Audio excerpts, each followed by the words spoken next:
Welcome. We are so excited that you're here.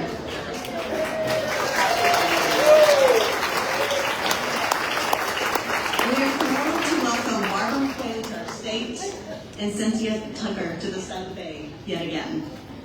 We want to acknowledge that our special guests, our police officers, Officer Westbrook is in the back, and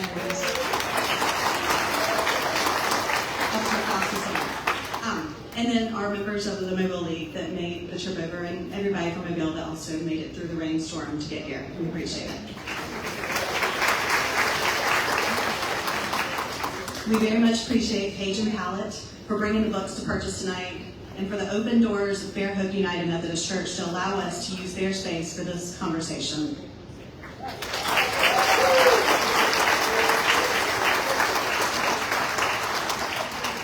I am Margaret Enfinger Pace. I'm the current president of the League of Women Voters of Baldwin County. And it's thanks to the dedicated League members that we are here tonight, especially Ann Johnson, Ruth Rukowski, and the hard-working Programs Committee.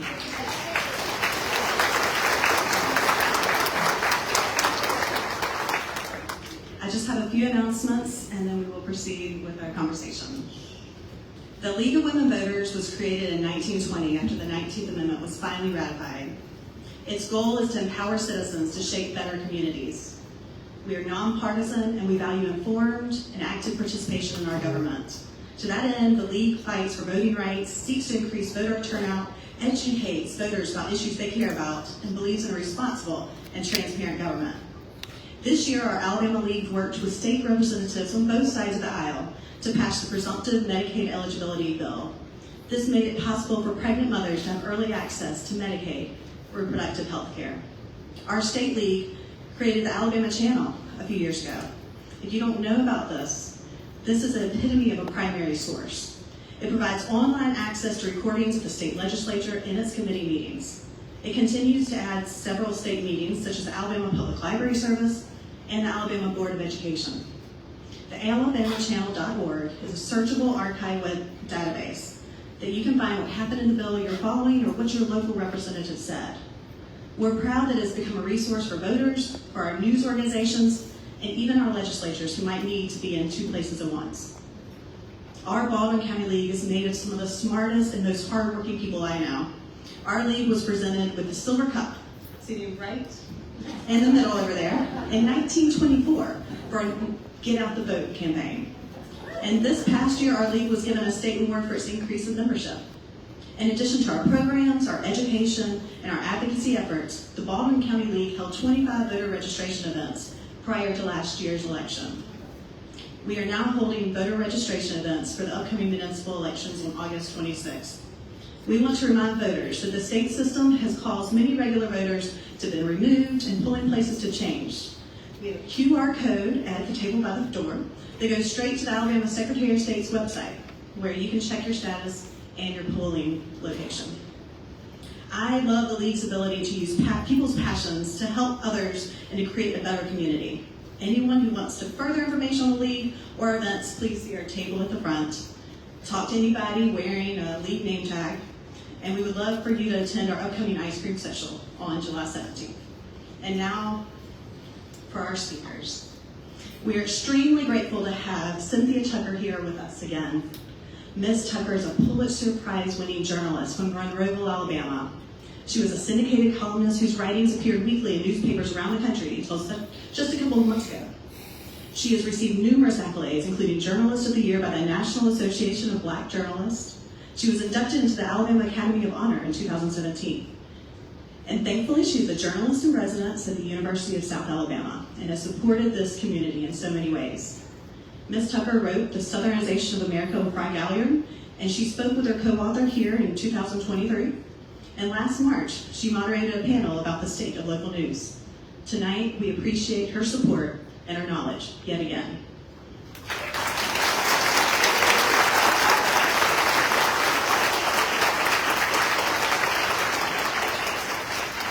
The Honorable Barbara McQuade is a professor at the University of Michigan Law School, a legal analyst at NBC and NBC, and she co-hosts the Sisters in Law podcast.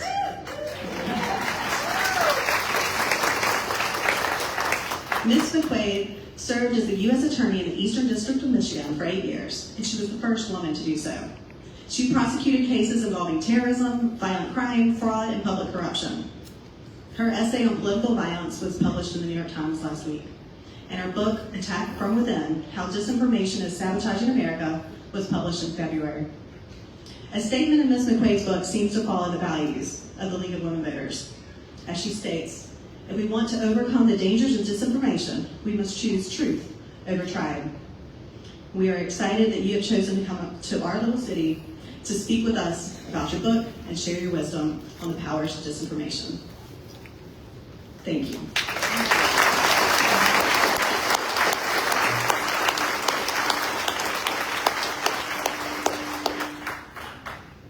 So Barb, let me say welcome again. Thank you so much for being here. And let me start by asking you to talk a little bit about your background and what in your background is relevant to your writing this book about disinformation.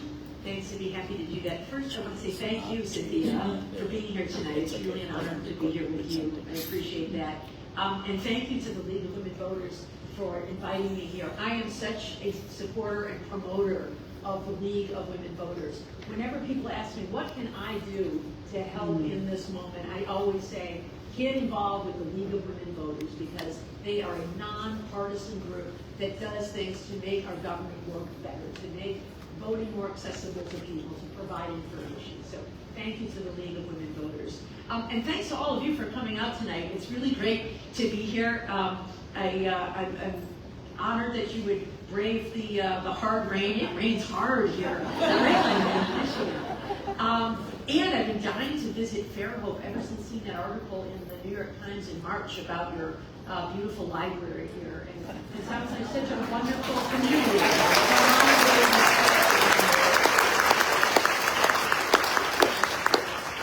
Cynthia, to get to your question about my background, you heard my intro, but really in my heart and soul, what I spent most of my career doing is working as a national security prosecutor. I spent a little time as a journalist, so I've always had a very great deal of respect for people in journalism who provide information to the world, because of course our democracy depends on an informed electorate, and it is journalists and our First Amendment that enable that. And so I've always been a big supporter of that. But my work as a national security prosecutor, during the time I was working, the focus was on Al-Qaeda and Hamas and Hezbollah and ISIS. And then I left the U.S. Attorney's Office at the end of the Obama administration. Something about being fired by Trump, but we don't want to talk about that. Too soon, 2017, too soon.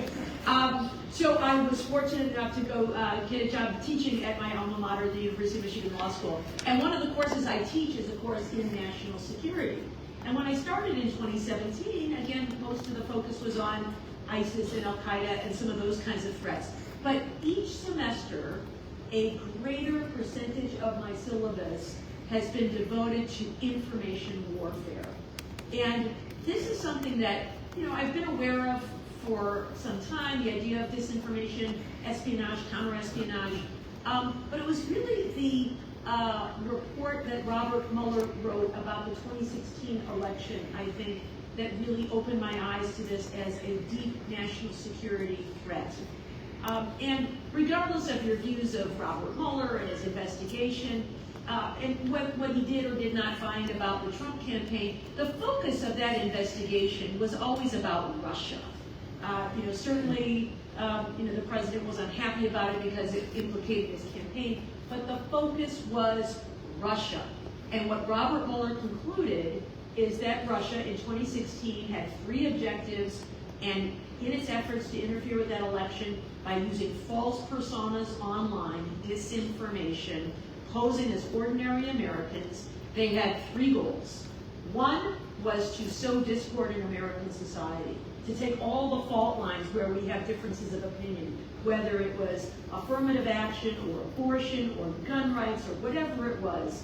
They were going to take a position on both sides of those issues, pretending to be advocates for one side or the other. And the fake accounts had names like Tennessee GOP, or Blacktivist, or United Coal Miners of America, Army of Jesus, Heart of Texas, United Muslims of America.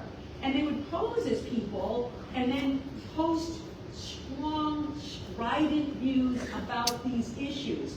And then other people would take the bait and say, you're a leftist Marxist such and such. No, you're a right-wing such and such. That. And it turns out that some of those conversations were being posted by the same guy. Somebody in Russia wearing a hoodie at the Internet Research Agency. But we all took the bait, and we saw this debate raging. And so it feels like we're more divided than ever before than in the past 10 years. A big part of it is this debate that rages online. So that was one of their objectives. Well done, I would say, big success. Another objective was to undermine public confidence in democratic elections, creating this doubt that they can't be trusted. And that is another thing, another theme that we have now seen our fellow Americans really pound, the idea of undermining elections that can be free and fair. And then the third one was to promote their preferred candidate, Donald Trump, over Hillary Clinton, not because they liked Donald Trump or they didn't like Hillary Clinton, but they believed that an America First agenda would be more helpful to their objectives of destabilizing NATO, annexing Crimea, and some of the other things there. So that experience has caused me to teach disinformation more and more every year in my syllabus. And what I wanted to do in this book is to say, I would like to educate the public so that they can see these tactics. And if we can all see the tactics, we can build resilience to them and be less likely to be manipulated by them. And I don't care if you're a Republican or a Democrat or anyone anywhere in between. These are tactics that we now see utilized by American politicians to advance their own agendas, and I think to the detriment of the American people. Thank you. And I just want to add that I have taught my classes about those same Russian disinformation tactics that were used in the 2015 and 2016 campaign. And I pointed out to my students that Russia did such a good job that China and Iran are now using similar tactics, and we've fallen for it, unfortunately. Your book is such a wonderful primer on disinformation, but would you start by giving us definitions? What is the difference between misinformation and disinformation? Yeah, that's such a good question. I've had people ask me, why don't you just call this book Lies?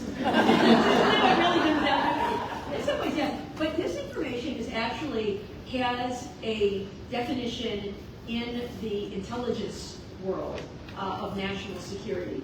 And what it means is the deliberate use of some false claims, some true claims, sometimes in a mix of both, to advance an agenda with some means of deception. Sometimes it might be the message, sometimes it might be the messenger, right, posing as someone you're not, and often designed to elicit an emotional response so that we're feeling and not thinking. That's disinformation. Some people use that term interchangeably with misinformation. You might hear that, but I actually define it differently in my book. In fact, sometimes my children refer to me as misinformation.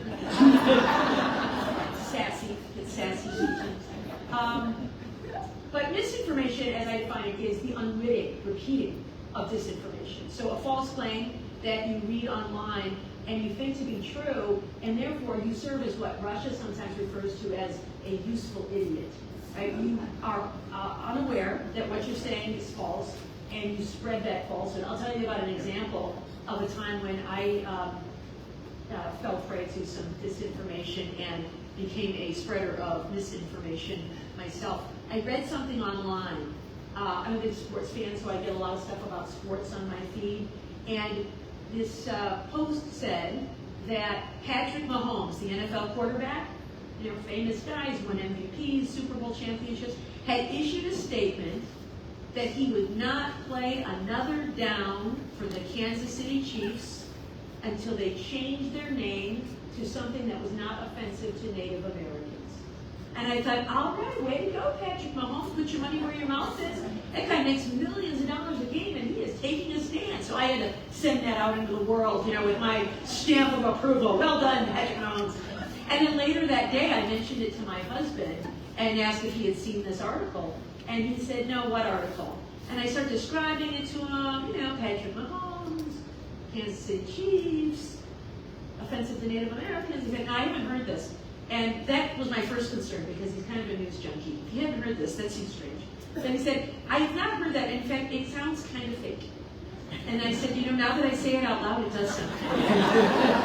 But it can't be fake because I read it online. So I went back to find, the original source because I thought it looked credible. And there it was, ESPN. That's legit, right? But then I looked a little closer, and it was not from ESPN Sports Center, but something called ESPN Sprots Center. Transpose, and I realized, oh man, this is a fake, and I fell for it. So I deleted the post, but it reminded me of how all of us can be very susceptible. And why did it work on me? Well, it was something that gave me excited. It elicited an emotional response. It was on one of those fault lines in society, right, where people are strongly divided on these issues, right? It's a wedge issue. And in fact, I looked at the comments, and there's all kinds of people on both sides of the issue firing away at each other. You woke such and such, like, oh, you're offensive to Native Americans, and a whole argument is ensuing about this, right? That is why it was out there. So disinformation is the person who sent that thing out, knowing it was fake, right? Just trying to get a response from people. And misinformation, dupes like me, who read it without being careful and spread it to other people. Thank you for that. Again, your book is just an excellent primer on disinformation, but also on authoritarianism and the tactics that authoritarians use. You talk about stoking divisions, appealing to emotion over reason, undermining critics, dismantling public institutions. But I want to start because what happened in Minnesota a few weeks back. I'd like for you to talk about political violence. You write, and please tell me how to pronounce this word, stochastic? Yeah. Stochastic terrorism occurs domestically when prominent Americans use their platforms to aggressively demonize others. They may not deliberately seek to unleash physical attacks against their political rivals, but violence has become a byproduct of their reckless drumbeat of disinformation. Please talk about that. Yeah, we are seeing a huge spike in political violence in our country. There was the tragic shooting in Minnesota a couple of weeks ago where, I'm sure you know, the deaths of a member of their legislature and her husband, and the shooting of another state senator and his wife, and a plan to go after others as well, which is a terrible thing. And you might be able to dismiss it as sort of a one-off, tragedies happen all the time. But if you look at the data, there has been a huge increase in the number of threats and harassment of judges, of lawmakers, even at the local level.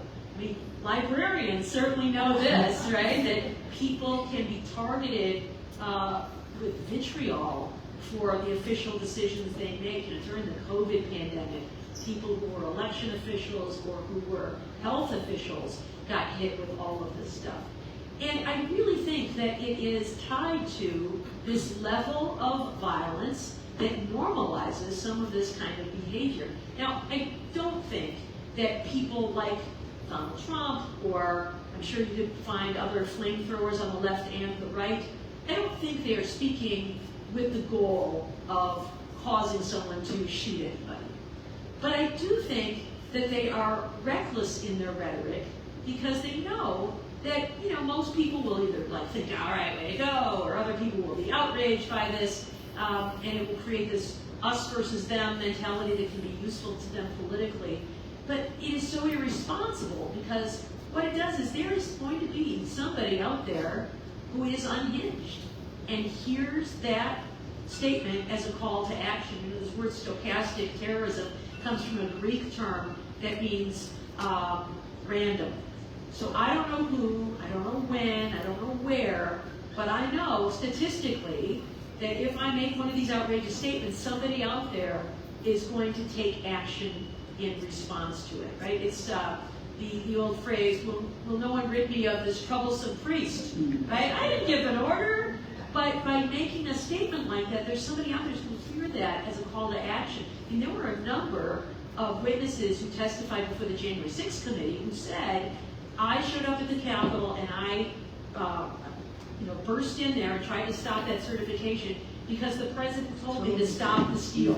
And that if we didn't fight anymore, we weren't going to have a country anymore. And so I was determined to serve my country as a patriot because of what I believed, because what I heard, that there had been fraud in this election. So I think that in this country, we really need to demand that our leaders act responsibly by using responsible rhetoric. Now, can you disagree with a judge's decision or a lawmaker's view? Absolutely. You can even do so strongly. But it's these personal attacks to suggest that people hate America just because they disagree with you on a policy issue. I mean, 10 years ago, we could disagree with people about policy issues, right? We could say we have more in common than we have differences, but I disagree with you on this issue. I feel very strongly on this issue about whatever it is, gun rights or taxes or whatever it is. But it didn't make me think of you as my enemy.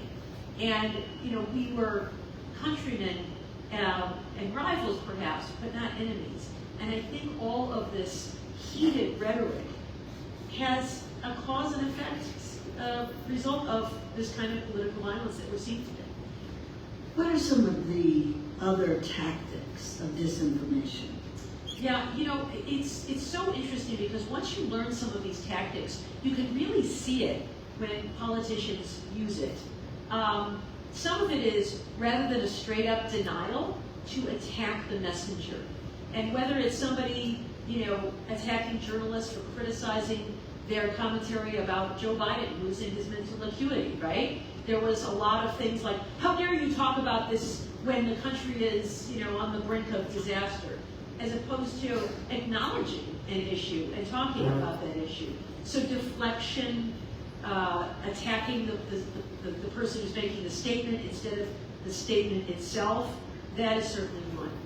Another is a concept called declinism, and it's something you hear politicians engage in from time to time. It is an effort to suggest that our country is going downhill.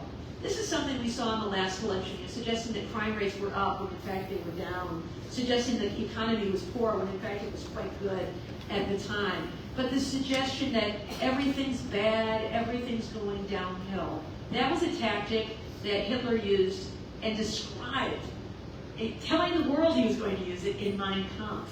That if people think everything's bad, we're the shame of the world, and our country is going bad, then we are susceptible to calls for drastic action, right? Because desperate times call for desperate measures. It was a way Hitler was able to suspend the Constitution by talking about the terrible, dire situation Germany was in economically after World War I, which it was. But by thinking that everything's so awful, people are willing to abide these very drastic changes. So, even the phrase MAGA, make America great again, right? It suggests America used to be great, it's not anymore, but we can make it great again.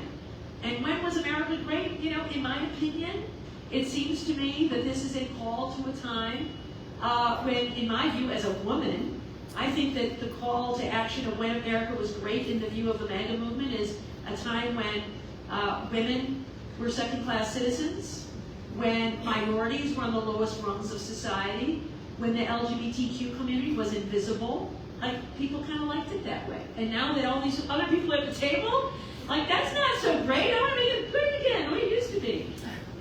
So this idea of declinism, I think, is a suggestion of drastic times call for drastic measures. So that's one. The other thing that declinism allows is scapegoats. Because if things are bad, well, there must be somebody to blame for this. And so it creates this opportunity to blame people. Maybe Hitler blamed Jewish people, right? It was all their fault. We're going to demonize them. They're trying to control our society. They control the economy. They want to replace you. That was one of the conspiracies that Hitler spun. And today we see the demonization of others, right? Maybe it's immigrants. And do we have an immigration problem in this country? You bet we do. And should we have some strong policies to figure out how we're going to address our immigration challenges? Absolutely. But instead what we see is not really an effort to solve the problem, but an effort to demonize immigrants and call them animals and dehumanize them. When I was a prosecutor, I prosecuted immigration cases. We prosecuted people who committed immigration crimes, who entered the country after an order of deportation.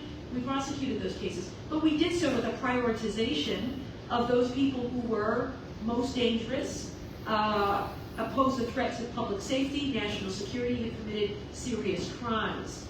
Instead, what I'm seeing today is a suggestion that all immigrants are created equal, and we're going to go after people who are working in restaurants, picking fruit, working in the hospitality industry.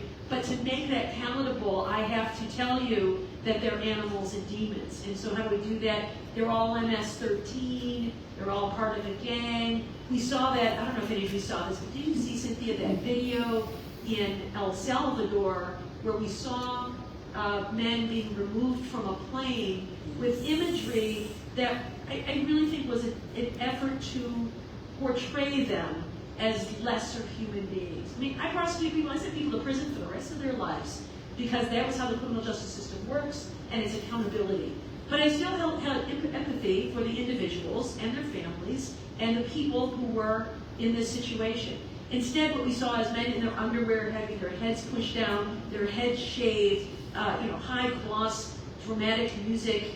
It was a suggestion that we were herding up the animals. So it is the demonization of others is one of those tactics.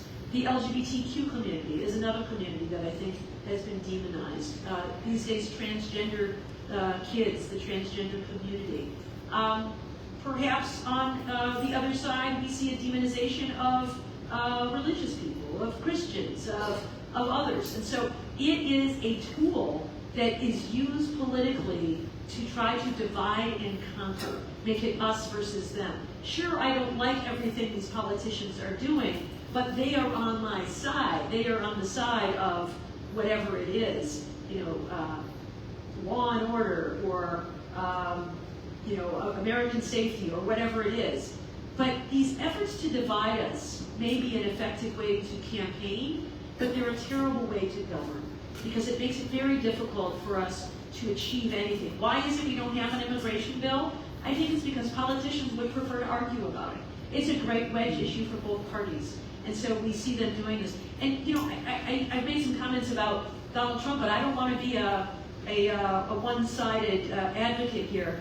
We've seen both parties since the 1990s do this thing where instead of pivoting to the middle after a primary election and try to attract the middle ground of voters, the moderate voters, they do something called doubling down on their base, because they now have the benefit of all kinds of data about voting preferences of the electorate. And what they've learned is it is a better bet to stay true to your message after the primaries, to appeal to the far side of the right or the left, and encourage and fire up your base to show up at the polls. In the meantime, you might turn off the middle, and that's okay. They don't care, because those people might vote for the other guy. The swing voter, I don't care about the swing voter. They sometimes call them double haters, because the double haters don't like the Republican or the Democrat because they can't stand these attack ads. And they tune out and stay home. And the politicians say, that's great. I just need my base to show up because they're going to vote for me. And so I need to tell them that the other guy is the devil so that my people will show up en masse and vote for me. And so it gets people elected, but what it means is even after the election, we are torn apart as a country and we can't get anything done legislatively. So these are some of the tactics of disinformation that we are seeing in our political climate that I think is so harmful to society. We can't talk about the spread of misinformation and especially disinformation without talking about the role of technology in this. I am old enough to still remember when there was such a thing as a daily newspaper. I actually spent much of my career working for one, but those, particularly at the local level, are dying. And what we have substituted for information is social media, and that seems to me, you talk about technology in your book. Yeah, so there's really sort of two consequences here. One is the reliance on social media. And you know, I teach at a law school. I have law students who tell me they get all their news from TikTok or Instagram. And there's some great things on TikTok and Instagram, but all your news that concerns me. But as a consequence of this free information online, as you say, the traditional newspaper model, especially smaller papers, are really dying out. So, you know, the New York Times can still afford to be out there. The Atlanta Journal-Constitution can still, they've got a big base of subscribers. They've got the resources. But I think one of the things, that we're seeing it in every industry, right? Banking, hospitals, everything, is consolidation. The rich get richer because they have the ability to use all these resources and advanced metrics and data and all these things to gobble up everything. And I'm convinced someday the whole world will be owned by either the Coca-Cola company or Walt Disney. All of us will work for one in one way or the other. Maybe they'll all be one company. And that's bad for a number of reasons. We can overcome them, I think. It's the new reality. It's not going to change. So we need to think about how we're going to manage that. But one of the things about technology is, you know, as we talked about earlier, it enables people to be instant publishers. And that means everybody, not just a responsible and trained and ethical journalists like Cynthia and her editors, but any of us. One of my favorite New Yorker cartoons, have you ever seen this? There's one, it's on like coffee mugs and stuff, so you may have seen it. It's two dogs are talking to each other, one's sitting at a computer keyboard and the other's like next to him. This is like from the early days of the internet. And the one at the keyboard says, "On the internet, nobody knows you're a dog." Right? It's a great one. But it's true also on the internet, nobody knows you're a Russian. Nobody knows you're a political operative. So you can pose as an ordinary person and send a message and people will think it's true. And so it has become a real cesspool of disinformation. And of course we now have social media companies who are scaling back from some of their fact checking. So there's all kinds of stuff online that may or may not be true.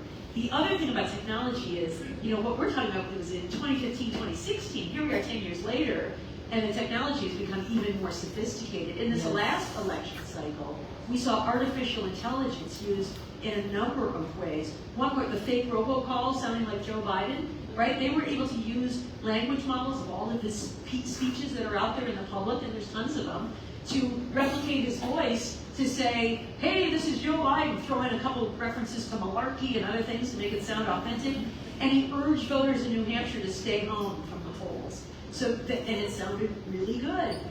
We saw in November another use of a deep fake showing a video of Kamala Harris on the campaign trail, real footage of her, you know, at rallies and giving speeches and shaking hands and all the things politicians do on the campaign trail. But it had her voiceover, again, gobbling up all of the samples that are out there of her voice, saying things like, I stole the nomination from Joe Biden because he's senile, and I was able to sneak in there, and I'm the perfect DEI candidate because if I'm a black woman, so if you don't vote for me, I'm going to accuse you of being a racist and a sexist, ha ha ha, you know. So a total fake, but it got pushed by people like Elon Musk and others who saw it and didn't know that it was fake. And the other thing we saw was something with, again, this was a Russian group called Doppelganger, and that's their nickname by investigators, but they were doing something called crowd squatting. They were replicating the URL websites of prominent news sites like Fox News and the Washington Post.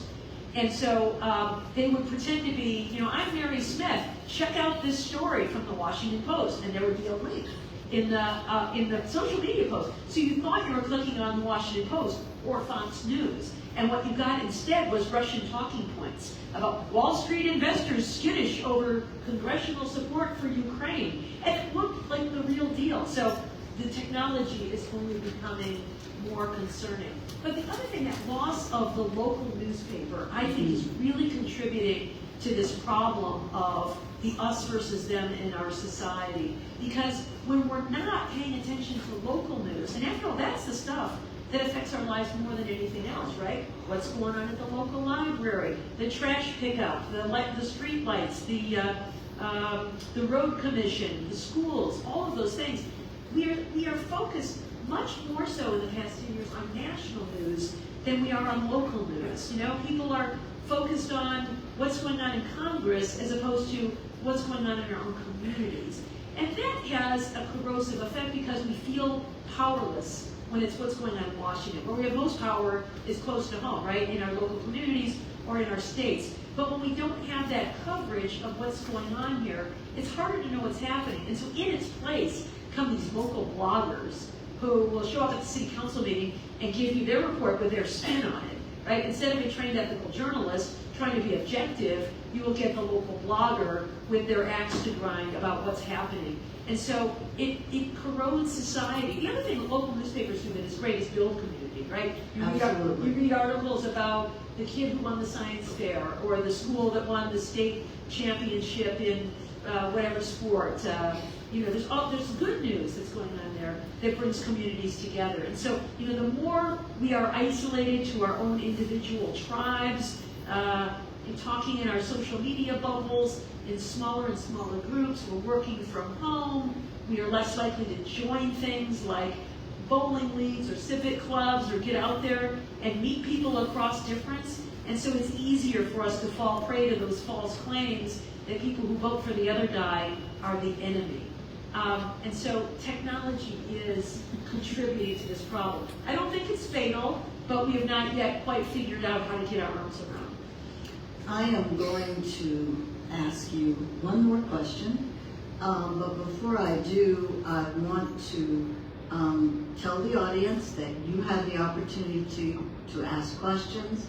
There is a microphone right here in the front. Those who have questions, please make your way forward. I am going to ask,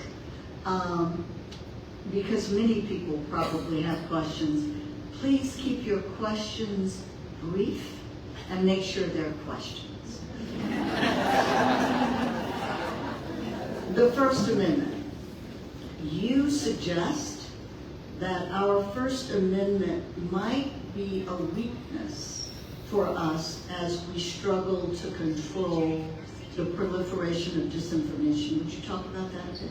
Yeah, so our First Amendment, I think, is one of the greatest strengths of our country. The ability to speak out freely about anything we want, including our government, right? Without the First Amendment, we couldn't be here tonight talking about how we can make our country better by looking at it critically. But the First Amendment, our greatest strength, is also something that gets used against us and exploited by people who know we can't pass laws telling people what they can't say. We have some laws. You can't communicate a threat. You can't commit perjury, which is lying in court under oath. You can't conspire to commit a crime, to agree to commit a crime. You can't defame an individual by making up false things about them that harms their reputation. But other than that, pretty much fair game. So if you want to make a false claim about an organization online, you want to say they're eating cats and dogs in Springfield, Ohio. There's really nothing that anyone can do about that. And so I don't, my solution is not to therefore, end the First Amendment, because I think its benefits outweigh its detriments.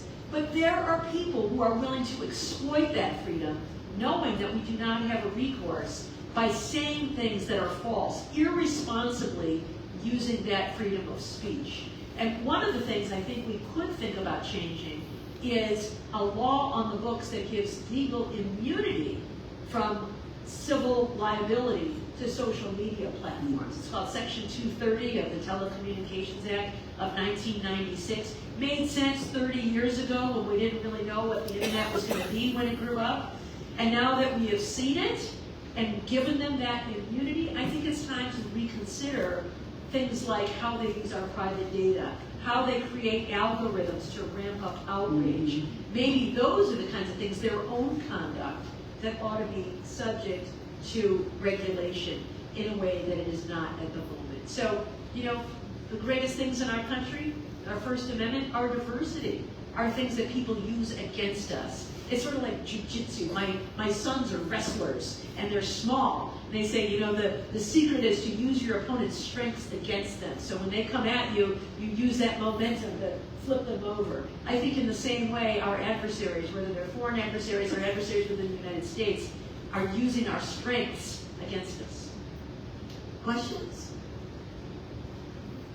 Come on up, come on, what do we got? Let's go. We got it, come on, you know we got it, come on. The question I have, I was over here. It might not Hello? go on. Sorry, I do this all the time. Is how do you push back, fight against it? What are Yes. some solutions to this? Thank you for that question. It's a wonderful question. The question was, what can we do about all of this? How do we fight back? So I mentioned a legislative proposal, you know, amending this Section 230 of the Telecommunications Decency Act, protecting our private data, protecting us from the algorithms that are used. I don't think any of those things are going to happen anytime soon.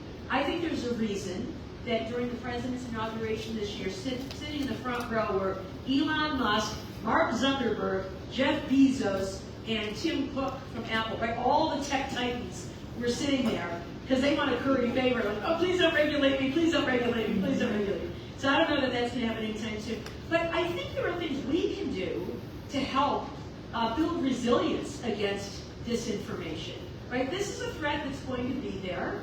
I think social media, AI, other kinds of things are going to continue to evolve, and this is a threat that's going to be there. So what can we do to protect ourselves from it? In the same way we protect ourselves from cyber intrusion and hackers, right? We use passwords, we use strong passwords, we have firewalls, we have other kinds of things. I think we need to build resilience against it.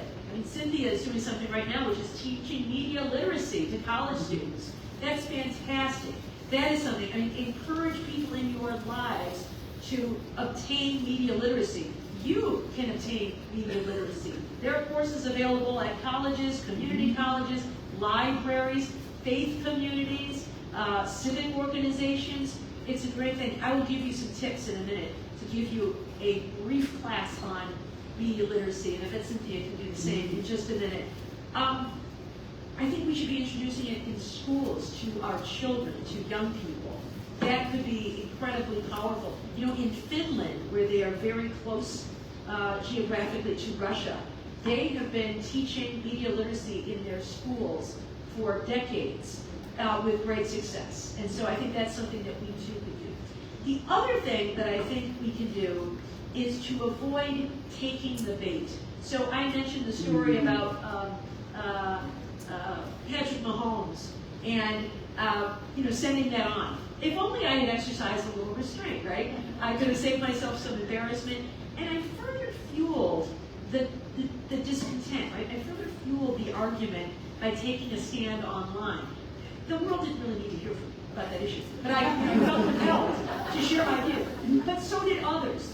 Just recently, I saw something online where the Detroit Tigers were offering a promotional giveaway for Pride Month. They're giving away Detroit Tigers couch with a rainbow logo, right? That's like a giveaway. They give away, bobblehead nights and all these other kind of things. That was the giveaway. And, I saw that, and then I saw all the comments. And there are all kinds of people on there saying, I can't believe we need a special hat for the Tigers to talk about people's sex lives. That's nobody's business. And then other people coming back like, we just want to make sure everybody understands they're included. Like, well, what about me? I'd like to play shortstop, and they won't let me play. And, it's just like, people say just ridiculous things. But it was all divisive, right? So I think all of us need to show some restraint, some tolerance, some mutual respect for some of the things people say, just to calm down and lower the temperature. I think that's something we can all do. All right, so now here's the tips, the social media tips. Cynthia, or the media literacy tips. Feel free to chime in here with, I'm sure you've got tons of your own. When you are reading a claim, you should make sure the source is a reliable one. If only I had done that with Sprott Center, right? Not reliable, there's a typo in the name of the media outlet. But, you know, a credible brand, the Atlanta Journal-Constitution, the New York Times, the Wall Street Journal, the Guardian, the BBC, PBS. I consider those to be credible brands. And so if they're writing something, I usually assume that means it went through professional reporting, professional editing to end up there, whether I see it online or I see it on a printed page. Checking to make sure there's more than one source. If this is a real and big story, it is going to be reported in multiple media outlets. It is not going to be solely on ESPN Sprott Center. That's not going to be and then look at the article itself. What is the attribution in the article? Is it just, you know, we've just taken a press release and retyped this up and sent it out? That's not terribly credible. You know, the first reporting about George Floyd came from a press release that the Minneapolis Police Department put out that said a man died in custody due to medical issues. All true, except omitted some very important facts, right? So that was the initial reporting on that. So who was the source? Well, it was the Minneapolis Police Department. That's what they put out in their press release. Let's dig a little more about that and find out some more facts about that before we assume that that's true. Looking for evidence of a claim. As a prosecutor, I couldn't just make stuff up in court. You had to have evidence for every claim. And the last one I'll mention is the headline. The headline, Cynthia, the headline. Reporters don't write their own headlines, right? They do not. It is, and today, you know, it used to be a headline matched, you know, the thesis of the article. Maybe it was shorthand, maybe it used nicknames and other things. You know, Republican Party was GOP, because it fit typed in a headline. But now, we see something that's very different. I had a friend who was a reporter for the Detroit Free Press who took me for a tour of the building. And one of the things she showed me was a giant TV screen, it was a monitor, that listed all their stories, top 10, and showed how many clicks each story had. I was just about to say, headlines are clickbait now. Clickbait. So yes. Certainly some of the stories did well, because if they were about celebrities, pets, or the weather, they're all top stories. But to get somebody to read the article about, I don't know, the state budget, you have to have a headline, she said, that sounded sexy, that people would click on, and to make it sound more interesting than perhaps the story is.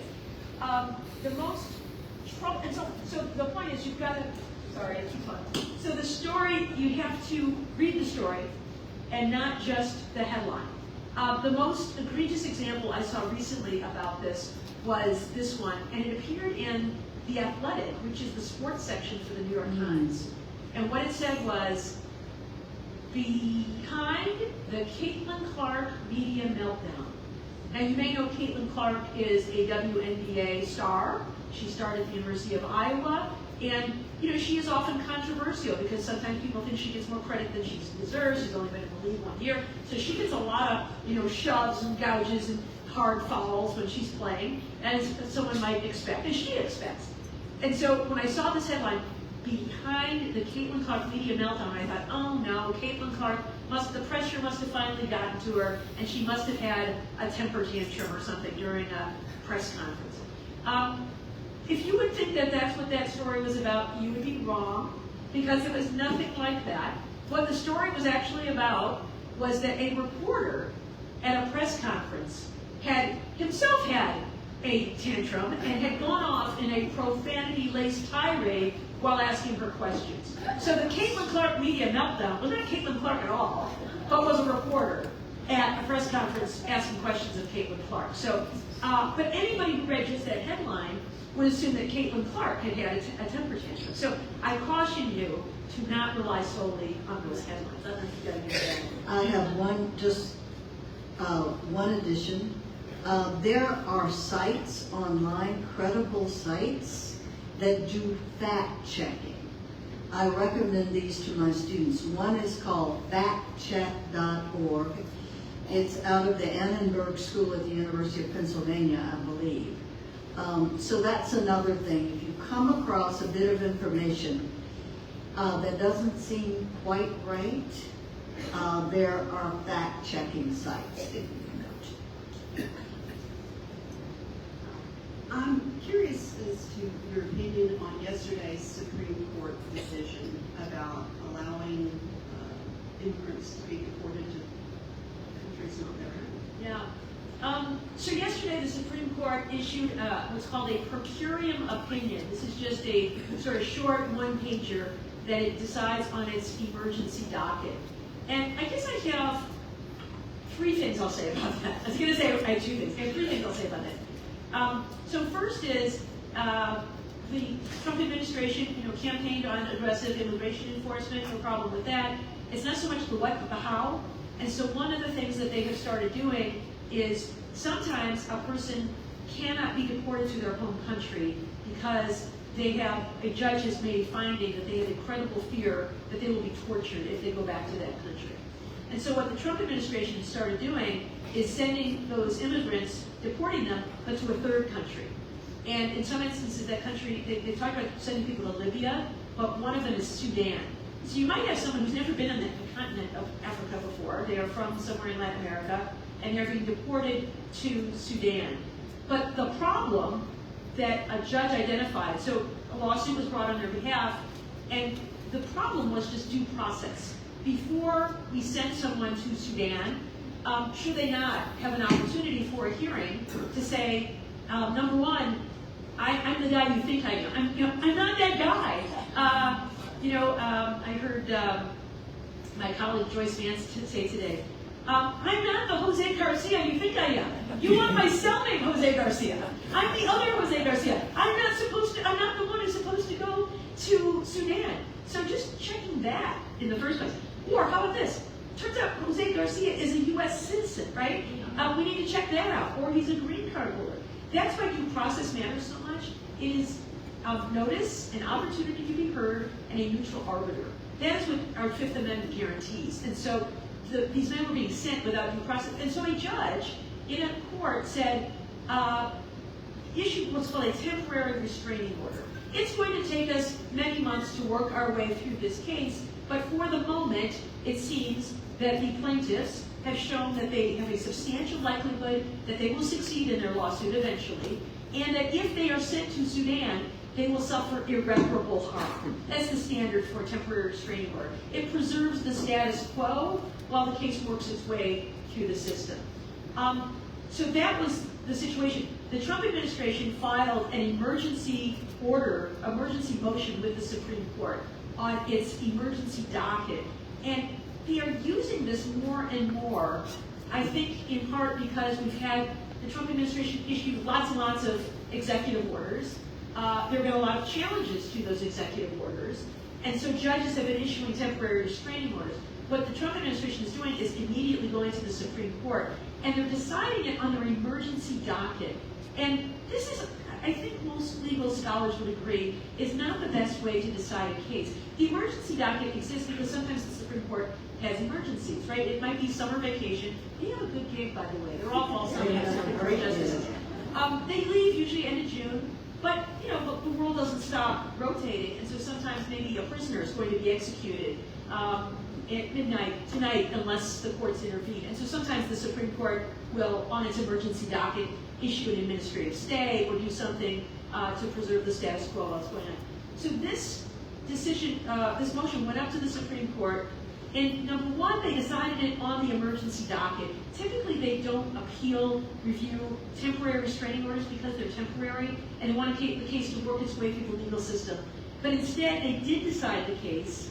They decided it on the emergency docket, and they decided it in like a one-paragraph decision, which gives lower courts no guidance. There was no full briefing, no full oral argument that we ordinarily get on its ordinary docket. So I don't love the frequency with which they're using the emergency docket. Some people refer to it as the shadow docket because it does not get the same sort of review, briefing, oral argument, press coverage, and other kinds of things. So that's one beef. The second beef is the substance of it. They said, we don't think that's irreparable harm. Go ahead, send them to Sudan. And if it turns out there was a mistake later, we'll bring them back. Really? I mean, did you see what happened with Kilmar and Raymond Garcia? And the government said we can't bring these people back? So that's my second beef with it. My third beef with the Supreme Court is its view of precedent. I don't know if we have any lawyers in the room. When I went to law school, we learned about the concept of stare decisis, to stand by things decided. And that precedent was something that courts should follow unless it was an extreme exception to that situation. So, Plessy versus Ferguson, separate but equal, gets overturned in Brown versus the Board of Education. But what the court has said repeatedly is, we will overturn precedent only based on the consideration of 4 factors. And those factors are whether we have a new understanding of the facts and the law, whether people have acted on this rule in reliance in their ordinary lives, whether the law has developed in a way that is inconsistent with that ruling, or whether, in retrospect, in hindsight, we now see that that ruling didn't really make a lot of sense and didn't work well. What we are seeing now with this court, and remember, the court chooses its own cases. They are handpicking a lot of these big issues, abortion, gun rights, affirmative action, and they're overturning precedent, not because any of these 4 factors, but because they're saying these decisions were egregiously wrong when they were made, whether it's Roe versus Wade, or whether it was the U of M, University of Michigan affirmative action case. They were egregiously wrong when they were decided, they're egregiously wrong today, and therefore we're going to overturn that precedent. That's not how it's supposed to work, right? It really says the makeup of the court has changed, and since I don't like those decisions and I disagree with them, I'm not going to follow the law as you're supposed to do. Justice Louis Brandeis once said, better that the law be settled than that the law be settled correctly. So it isn't, do you think they got it right? It is, this is what we decided 50 years ago, and we proceeded accordingly. I'll give you one last example. When I was a newish prosecutor, there was a case coming through the pipeline called United States versus Dickerson, and it was a challenge to the Supreme Court case in Miranda versus Arizona. Any cop show fans out there, you probably all know what Miranda rights are, right? You have the right to remain silent, you have the right to attorney. Those words are nowhere in the Constitution. And so it was a decision in Miranda that some people objected to, that was an overreach by a court, that they had legislated from the bench, that decision was wrong. And so that case worked its way up to the courts in the late 90s. At the time, the Chief Justice was William Rehnquist, a very conservative justice, and media members were saying, oh boy, here it goes. This is the moment Rehnquist has been waiting for. He's going to kick out Miranda. Miranda is gone. Turns out, he wrote, I am bound by precedent. Miranda has been settled law since the 1960s. Do we have a new understanding of facts and law? No. Have people come to rely on this? Yes, they have. In fact, does it work pretty well? It does. Police officers keep that little card in their wallet. They ask the questions, and it works pretty well. Is it inconsistent with other law? No. In fact, we've relied on this, and we've built up a lot of case law all around this whole Miranda doctrine. And so what Justice Rehnquist did at the time is what justices are supposed to do, saying, if I were writing on a clean slate, I would write this law, but I'm not. I'm bound by precedent, and that is how we operate in this country. So I would really like to see Supreme Court justices honor that requirement of following precedent, and I think that is one of the things that concerns me about this particular court. Please. Very glad to be here. Thank you. I really enjoyed seeing you on TV. I wanted to ask you about podcasts. I'm finding that I'm starting to watch, now that I've discovered how to watch more podcasts, and they just really seem to be filling the gap of knowledge that the regular programs don't. I mean, you're on a podcast, and I wanted to know what role you think they're going to play in the future, and do you enjoy being on? Thank you. So the question is about podcasts. I'm just curious, how many people listen to any podcast? A podcast, yeah, some people. And there's a lot of good ones out there. Some are highly entertaining. I mentioned I'm a sports fan. I listen to sports podcasts about my favorite team, the Detroit Tigers. But I have this podcast called #Sisters-in-Law with other commentators from MSNBC. And I will tell you, you asked about filling a gap. When we were first approached by this production company called Politicon that produces our podcast, they said to us, all 4 of us who are the hosts, are MSNBC legal analysts. Joyce Vance, Jill Winebanks, and Kimberly Atkins Storr. And what they said is, we enjoy your commentary on MSNBC, but we know when you're on there, you only get about 60 seconds to say what you want to say. How would you like to have an opportunity to do a deeper dive on a podcast that would last, an hour or so? And we said, that sounds really interesting. We'd like to try it. And what I find is useful about it is it does allow that space for a deeper dive. I mean, we don't have any time limit on our podcast. We try to keep it to an hour just so that people don't tune out and get bored. But we take about 2 hours to record it and end up, it's edited to about an hour. But it does give us an opportunity to really air thoughts. Like this answer I just gave about the Supreme Court with 3 points. That was a much longer answer than I could ever give on MSNBC, right? I mean, I do like the opportunity to, I view it as an opportunity to educate the public, to explain. But if I go more than about a minute, there's a little voice in my ear that says, wrap! And like mid-sentence, you have to kind of wind it all down, On the podcast, we can really just talk freely. So I do think it's a valuable thing to find podcasts that fill your interest, and there's some very good ones out there. However, I would also caution that podcasts can be sources of disinformation. I don't know if you've ever listened, but there is one, Steve Bannon's War Room. I've listened a couple of times just to hear what it's all about, and so much of this Stop the Steal and other kinds of things are on that podcast, but some are very popular. And didn't Alex Jones, wasn't his InfoWars a podcast? Yes. So InfoWars really went out of business because he was sued by families of the Sandy Hook tragedy, children who were murdered by an active shooter. He pushed the narrative that was a false flag operation run by the United States government to justify taking away Americans' gun rights. And as a result, the parents got harassed. People would call them and spit on them in public and say, how dare you perpetuate this lie? So you do have to watch it. But I do think podcasts are filling an important role. There's also something that I think is becoming really popular these days, which are called Substack. Newsletters that you can subscribe to and receive emails, and then they're doing Substack Live, where they might do little interviews with people. So I think it's great. People are, finding places to publish, but I think you do have to be careful that you are following credible voices, because it is another place where we see this information. Thank you very much.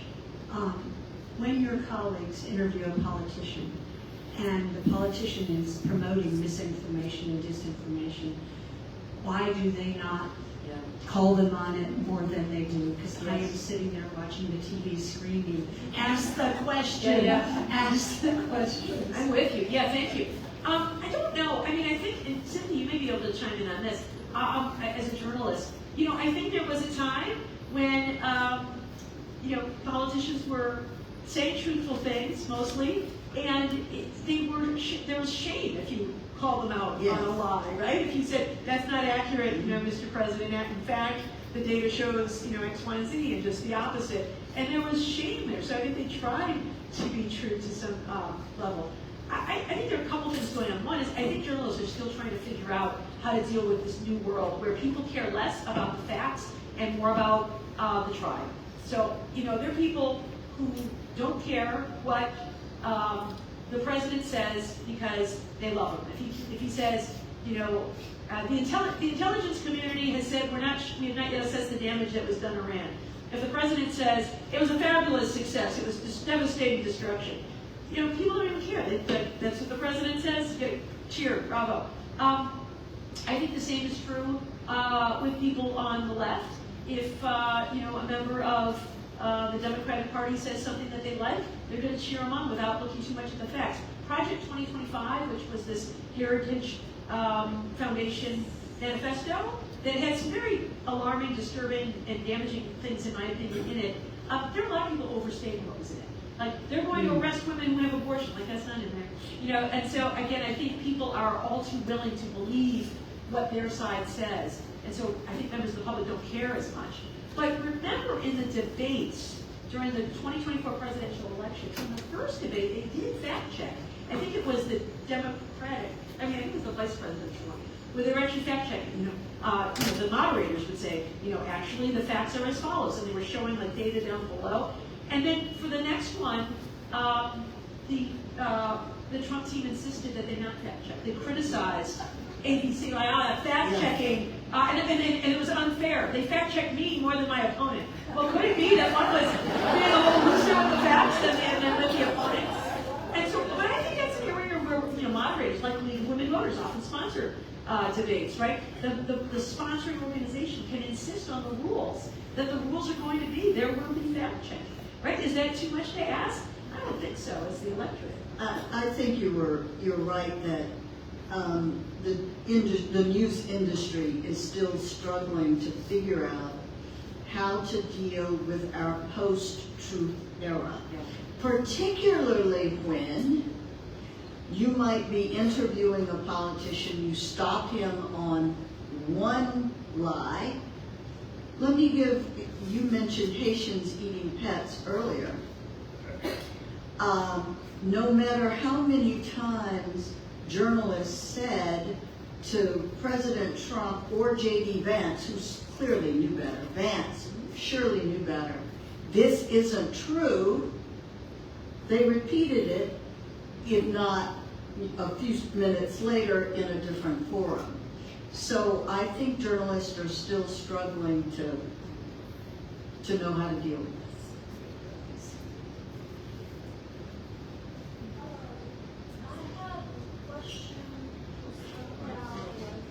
I'll repeat it. You're fine. There, is that better? Yes. Okay, sorry about that. My question is this. When I was coming up, there were lies that you told, and they were false, but there were lies that you told by not saying anything at all. You just... A lie of omission. Omission, right. How much are we dealing with that? Because with this overabundance of information, we're all assuming we're going to hear about it if it's important. But I noticed, for example, on one of those days when we had a massive protest, I was really curious about who would cover them and how accurate would it be. And at this point in time, I think it was Reuters and AP, but I go online trying to find this. I used to watch, the national news, but it's a blip, and it's more medicine ads than news. I don't even try. So, and I see ads for which just news, but it is possible in my mind that there might be something very important, and the way we could be lied to is if we just simply not get covered. So how do we know that journalists are still free to do their jobs? That's my most... Yeah, great question. So the question is, what are we not being told? What is a lie by omission? What is out there that's happening and journalists are not doing their jobs, or not able to do their jobs? And you definitely see this as a phenomenon of editorial discretion. If you watch, say, Fox News, they'll talk about Hunter Biden's laptop until the cows come home. You will not hear a word about Hunter Biden's laptop on MSNBC. Similarly, you will hear things about immigrant caravans coming from up through Mexico that don't get covered on MSNBC. So these, in my view, are not disinformation, but they are omissions, right? It's an editorial judgment call. We are giving our viewers what we think they want to hear. That, however, can be very dangerous, right? We know that Fox News paid a $787 million judgment for promoting false claims that Dominion voting systems had flipped votes from Trump to Biden. And why did they do that? They said during their depositions, because we were losing viewers after we called the election for Biden, and the only way to get them back was to excite them about this possibility that the election could be overturned. So it was good for ratings, and so it was good for money. My advice to you about what to do about this is to make sure you're consuming news from multiple sources. So, if all you ever watch or read or listen to is one source, you are going to be subject to the editorial decision making of that outlet. But we were talking at dinner tonight, like reading even a non-American outlet, The Guardian, the BBC, sometimes have a very different take on some of the things that are going on in the United States. AP and Reuters I heard tonight, PBS, CNN, the Wall Street Journal, the New York Times, whatever you choose, just making sure you have maybe more than one source of all your information, because there can be omission, but I think in the marketplace of voices, important stories will get told. In fact, in some ways, maybe there's too much information, and the challenge is sorting through it all. Last two questions. Last question, maybe a good segue into my question. I would like to hear you address critical thinking. I have had multiple encounters with people that I try to address a subject with, and it falls apart because we just can't talk about it in a reasonable manner. First of all, how maybe do you introduce it into your classes or into your work? How could we move forward in pushing it out to the public to even think about how to think differently? Yeah, that's such a good question. And Cynthia, I'd love to hear your response to this as well. So first, critical thinking. This is something that we should be teaching our children, we should be teaching ourselves, we should be looking to. And there are a number of things, right? I mentioned earlier media literacy. And this is a component, a related issue, but it is a little different because it's about argumentation and listening to arguments. So lawyers are trained to make arguments and to tear apart arguments. And so some of the things that I look for is, what is the evidence for the claim? Is there evidence? Is somebody just making an assertion, or is there a fact? Looking past those facts to find out, is the person communicating this someone who is asking me to use motivated reasoning? That is, to make an assumption based on my biases. Are they asking me to make an assumption? Are they asking me to reach a conclusion or to have an opinion based on my biases? If they are referring to any sort of data study, is there a sample size sufficient to make the results reliable, right? Was this a study that had 200,000 subjects, or did it have, was the number of subjects 2? Right? That can make a difference. The difference, knowing the difference between causation and correlation, right? Two completely different things. And so often, just because things correlate, people want to suggest that there was a cause and effect. I remember I took this great course in college called How to Lie with Statistics. That was the name of the book, and it was like this seminar about it. And it had a whole bunch of examples that we would read to create skepticism. But one of them said something along the lines of, children who eat dinner with their parents are, 5 times more likely to graduate from high school. Therefore, you should have dinner with your child and they will be more likely to graduate from high school. Cause and effect. And when you look behind that data, you realize it isn't just the eating of the dinner, right? If you're eating dinner with your family, it's probably because you have a lot of other good things going on in your lives, right? You probably have a loving home. You probably have stability. You have food security. You have a roof over your head. You have people who care about you. You have people who are putting you on a schedule, which means they're also probably making sure you get to bed on time, get to school on time. All of those things are contributing to that success of that student. So it isn't just the simple cause and effect that if you eat dinner and you're otherwise a lousy parent, your kid is going to make it to college. So causation versus correlation. So I think those are important things. So those are things to look for in critical thinking. But when you are talking to somebody who is just dead set determined that the earth is flat and you cannot convince me otherwise, I say don't give up on those people, because the data says that we are most influenced by the people around us, our friends, our family, our neighbors.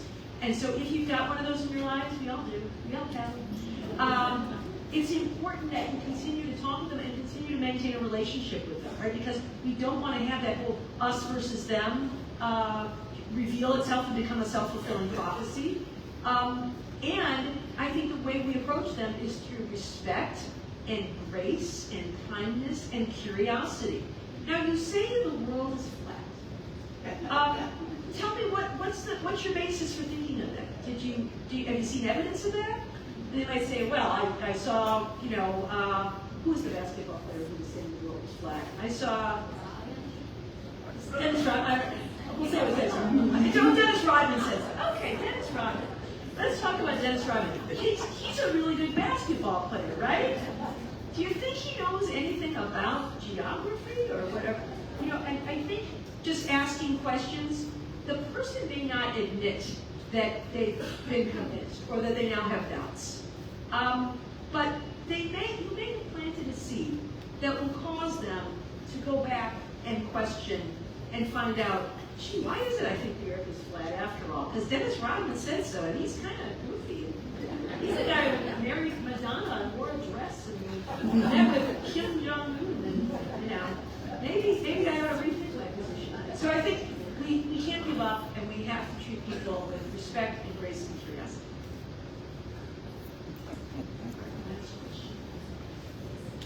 Sorry, and this is a little open this evening. In your words, you said it, and I'm thinking all this all the time, and I don't understand it. Why do they love him?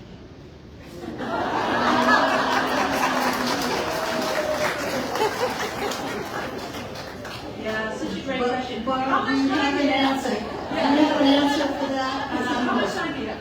I don't know. I'll start with that. To me, the idea that this person is respected by the military when he dodged the draft himself with bone spurs, that women could find him at all respectful when he has, treated women so poorly, including the wives and mothers of his children. The way he has degraded the office of the presidency, how law enforcement officials could like somebody who so degrades, the dignity of the people that they are told to protect and serve. I don't know. But I do think that some of this disinformation is part of the strategy. I think that President Trump has locked on to some truths in society, that there are people who feel left behind by the rapid pace of change, that people feel like I'm not as well off as my parents were, and when I was a child I thought I would be better off than they are. I feel like the American dream is falling away from me. I expected to have a good paying factory job when I grew up, and that's not true anymore. And what Donald Trump has told them is it's because of elites. It's because of people who look down on you. It's because immigrants have stolen your jobs. It's because of the woke, LGBTQ DEI that have taken what's rightfully yours.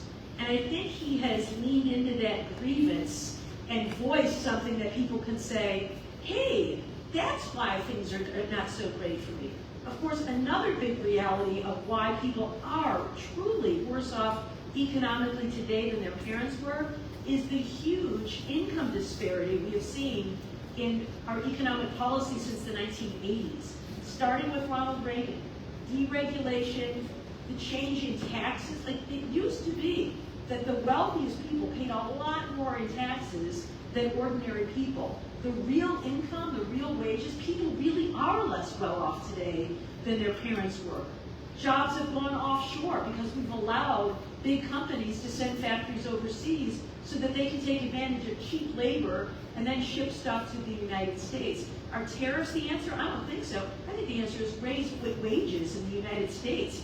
If we did that, subsidize it through the federal government by taxing the wealthiest people. That would be the way to do it.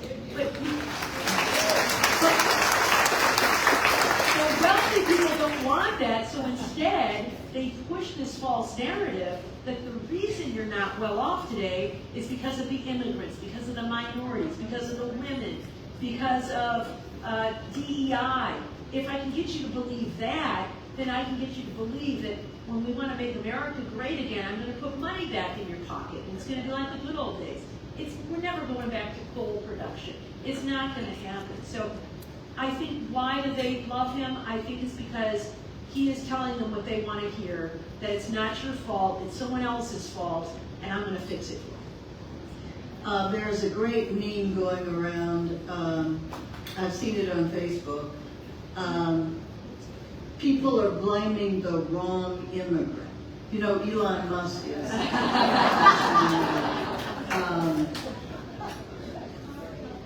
Barbara, thank you so much.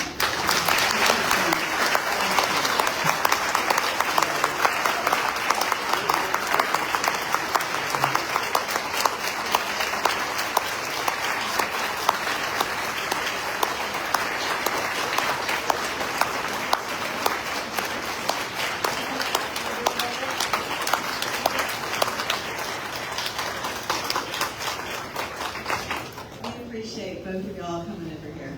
Please tell them the book is available. Yes. And I do want to remind you that Paige and Collette has Barbara McQuade's book right over there for sale, and she will be able to sign a few of them afterwards. And Cynthia Tucker's book is